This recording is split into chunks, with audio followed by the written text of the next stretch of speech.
common complaints I hear with women who are pregnant or postpartum is hip pain. Now, this is often led to because of the tendency of leaning into one hip. So if we're carrying a toddler or a smaller child, we tend to kind of help support ourselves by leaning into that one hip and resting into it. And the other one is if we are tucked underneath too much and we tend to push our hips forward a lot, then they'll start to see a little bit of hip impingement and pain.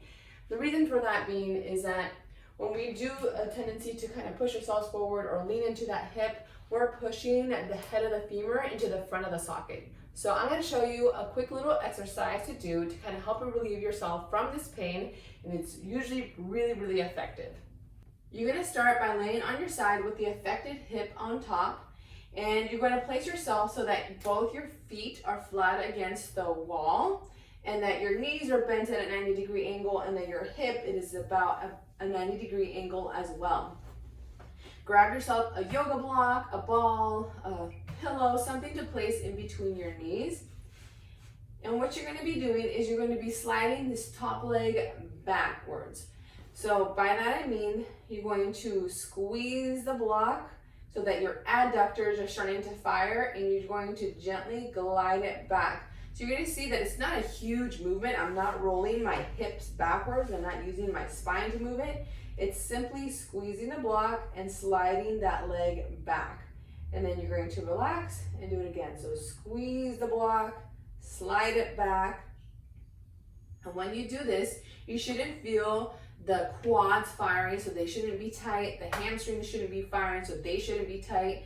And your glutes shouldn't be rock hard either. So we're not using those muscles to pull it back. So everything should stay nice and soft. This is nice and soft. Hamstrings are nice and soft. Glutes are nice and soft. So we know that we're mainly using our adductors and a deeper muscle called the iliacus to help us pull that leg back. Now, if you're in a lot of pain, then this exercise laying on your side may not be the one for you. So we're going to do a little bit of a regression. So for someone who's having a lot of pain and they're not able to complete that first exercise, they're going to be on their hands and knees. Their toes are going to be down on the floor, and we're going to be sliding that leg up. So again, we're not trying to rotate or lift up that way. We're just simply lifting and gliding that leg up, trying to keep the back from moving a whole lot, and just sliding it straight up. If you're having a hard time doing that, I suggest grabbing the block or the pillow and putting that between your knees so that you can squeeze it and lift up, and sometimes that helps to guide you a little bit better versus just doing it freehand or freestyle.